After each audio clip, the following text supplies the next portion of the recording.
ایک اور جی۔ سوال ہے سر، یہ جیسے عبد القادر جیلانی، ان کو غوث ہوں، اعظم بھی کہتے ہیں، ہوں، یہ بریلوی مکتب فکر کے جو لوگ ہوتے ہیں وہ کہتے ہیں کہ یہ حضور کے بلڈ لائن میں سے ہیں، اور اس کے بہت سارے وہ پروف بھی دیتے ہیں الگ الگ کتابوں سے۔ میں نے پروف تو ابھی تک نہیں دیکھا ہے سر۔ میں اس پہ جاننا چاہتا ہوں کہ یہ غوث اعظم عبد القادر جیلانی صاحب کون ہے، اور ان کا اتنا فیمس کیسے ہو گئے سر یہ؟ یہ صوفی ہیں، یہ ملعون ہیں یہ لوگ۔ دیکھیں یہ سید ہونا یا نہ ہونا اس کی کوئی اہمیت ہی نہیں ہے، ٹھیک ہے نا۔ سید دنیا میں بہت ہیں، اور سید دنیا میں سب اچھے نہیں ہیں، یہ تو سب کو پتہ ہے۔ آپ کو پتہ ہونا چاہیے، آپ پاکستان میں سید کم ہے بھائی، پاکستان میں کے ہر شہر میں سید موجود ہیں، ہر قصبے میں موجود ہیں، ہر گلی میں۔ کچھ بہت اچھے لوگ ہیں، ہم ان سے محبت کرتے ہیں، ان کا احترام بھی کرتے ہیں، لیکن اس کا مطلب نہیں ہے کہ ہر سید ہی بہت ہی شریف ہوتا ہے۔ آپ دنیا کے ہر ملک میں جائیں، اس کے جیل میں کچھ سید ہوں گے، ٹھیک ہے نا، ہاں کچھ سید ہوں گے۔ سعودی عرب میں چاہے ہوں گے، عراق میں جائیں گے ہوں گے، ایران میں جائیں، ایران میں کتنے سادات کو پھانسی ہوا ہے، کسی کو جی لواط سر۔ پر، کسی کو بدعت پر، کسی کو چوری پر، بہت سارے، کوئی ٹیررسٹ ہے بھائی، سید ہے ٹیررسٹ ہے آدمی، وہ خود کچھ دھماکے کراتا ہے، ٹھیک ہے نا۔ یہ تو بہت ہے۔ جی سر۔ سید عبد القادر جیلانی یہ سید ہے، سید کیوں سے کیا ہوا سید ہے؟ کوئی نبی صلی اللہ علیہ وسلم اگر وہ بھی سیادت بھی مشکوک ہے نا بھائی، کس کی سیادت صحیح ہے کس کی نہیں ہے وہ بھی تو اللہ جانتا ہے بھائی، ٹھیک ہے نا۔ یہ تو اس طرح نہیں ہے کہ اس کے نسل جو ہے دو پشتوں کے ساتھ جا کے ملتا ہے، اس تو کئی نسلوں کے بعد اس کا ادعا ہے، اس کا جو شجرہ نامہ ہے 10-15 پشت کے بعد ہے نا، تو اس میں ہیرا پھیری بھی تو بہت ہوتا ہے نا۔ تو عرض یہ ہے، تو یہ کوئی معیار ہے ہی نہیں ہے کہ یہ بھائی اس کی شجرہ نسب دیکھ لو۔ پھر یہ جو آپ کے جو صوفی حضرات ہیں، دیکھیں یہ اسلام میں کوئی تصوف نہیں ہے۔ تصوف سے کیا مراد ہے؟ تصوف یہ ہے کہ بھئی آپ ایک پیر ہوگا، اس کے پاس کچھ ایسی باتیں جو دوسروں کو نہیں پتا، وہ صرف وہ آپ کو بتا دے گا، وہ آپ اس کی مریدی کریں ہو تو وہ اعمال آپ کو بتا دے گا کہ ریاضت یہ کریں، وہ کریں، فلان کریں، فلان، پھر آپ کو درجات مل جائیں گے۔ یہ پیغمبر صلی اللہ علیہ وسلم کے تعلیمات میں نہیں ہے، اہل بیت علیہ السلام کے تعلیمات میں یہ نہیں، بلکہ انہوں نے منع کیا اس سے، یہ سفر ہے۔ یہ کس کے تعلیمات میں ہے؟ یہ یہود و نصارہ کے ہاں، اسلام سے پہلے یہودیوں کے ہاں اور نصارہ کے ہاں راہب ہوتے تھے، وہ ان کا کام ہی یہی تھا۔ وہ مثلا ان کے پاس علوم غریبہ ہوتے تھے، جادو وغیرہ کو، جنات وغیرہ سے، وہ ابھی یہودیوں کا بالکل تصوف بالکل کاپی ہے دو چیزوں کی۔ یہودیوں کے پاس ایک علم ہے، اس کو قبالہ بولتے ہیں، قبالہ، وہ بہت پاپولر ہے دنیا میں۔ دنیا میں آپ کے جتنے بڑے بڑے پیسے والے سیلیبریٹیز ہیں نا، وہ اس میں سے بہت سارے قبالہ کے پیروکار ہیں، کیونکہ اس میں ایسے کام ہوتے ہیں، عجیب غریب کام کرتے ہیں، وہ کرتب دکھاتے ہیں، کرتب نہیں واقعاً، وہ مثلا ان کے ہوتے ہیں کوئی خارق عادہ کچھ کرتے ہیں نا، وہ جنات وغیرہ سے، وہ ان کے تلسم ہوتے ہیں، تلسمات کی وجہ سے وہ ایسے پڑھتے ہیں ایسی چیزیں، اس کی وجہ سے بہت سارے کام ہو جاتے ہیں۔ تو یہ کرتب تو سر دکھا یہ کے فیمس کیسے ہوئے؟ ہاں، تو یہ امیر لوگ، ہاں سن لینا ابھی، وہ امیر لوگوں کو کیا کرتے ہیں، امیر لوگوں کو یہ کرتب دکھا کے اس کو پسان لیتے ہیں، پھر پیسے بھی نکالتے ہیں۔ اور وہ قبالہ جو ہے وہ دنیا میں بہت ہی، وہ یہودیوں کا تصوف ہے، اور اس طرح عیسائیوں کے ہاں اصلی تصوف تو ان کے ہاں ہے۔ اصل میں اسلام میں تو نہیں تھا، یہ پیغمبر صلی اللہ علیہ وسلم کے زمانے میں کیا پیری مریدی تھی، وہی شریعت ہے نا، وہ سب کے لیے، وہ سب کے لیے، ایسا تو نہیں کہ پیر صاحب کے پاس کوئی ایسی باتیں ہیں جو دوسروں کے پاس نہیں ہے۔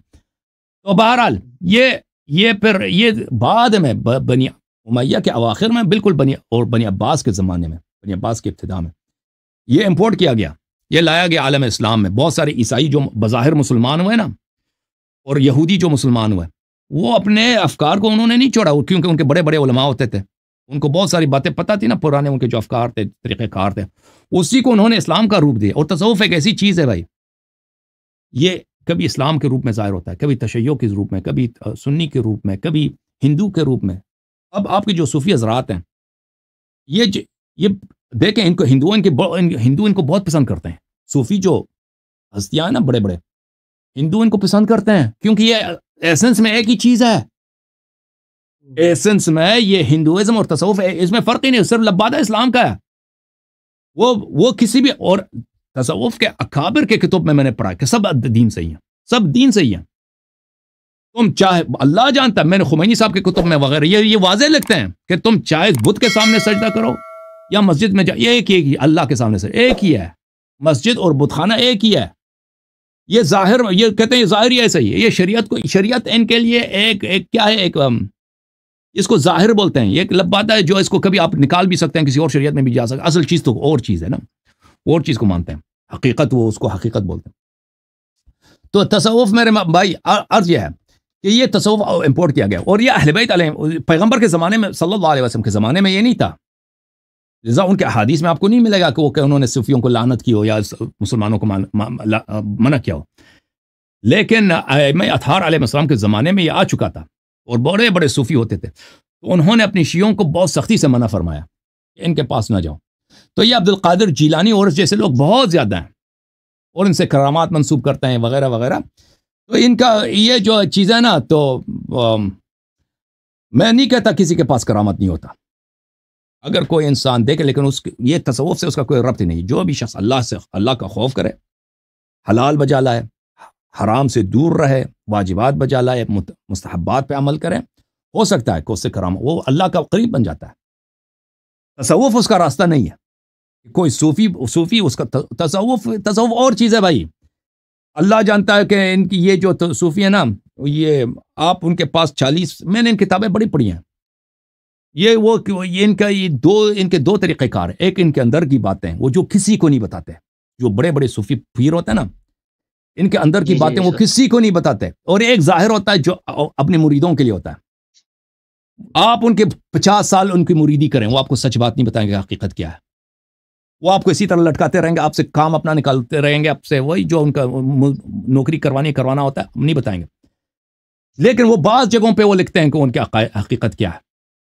تو یہ ان کے بزرگوں کے کتب میں ان کے کفریات بہت زیادہ ہیں، ان کا بالکل شریعت وغیرہ پہ کوئی یقین ہی نہیں ہے۔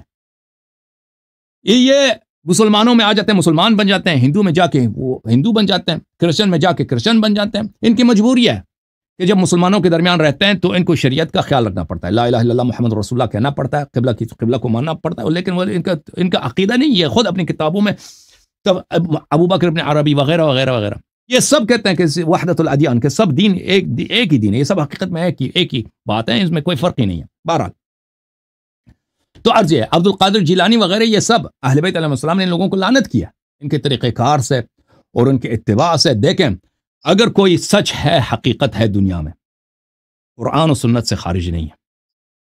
صوفیوں کے پاس کیا ہے جو قرآن سنت سے کیا صوفی ان کو وہ بھائی سنت کے بڑے عالم ہوتے ہیں؟ کوئی عالم نہیں ہوتے یہ صوفی۔ صوفیوں نے کوئی لکھا ہے کوئی بھائی یہ آپ کا لال شہباز قلندر ہے، یہ شیعہ جا کے اس کے مزار پہ جا گئے، او لال شہباز قلندر، اوئے کیا اگر کوئی لال شہباز پہ اگر کوئی اعتراض کریں اس کو کتنے لعنت کرتے ہیں۔ اور بھائی لال شہباز کو کیا آتا ہے؟ اس نے کیا ہے؟ اس نے کوئی حدیث کی کتاب لکھی ہے، کوئی شریعت پہ کوئی عقائد کی کوئی دفاع کی ہے؟ اس کو کیا ہے؟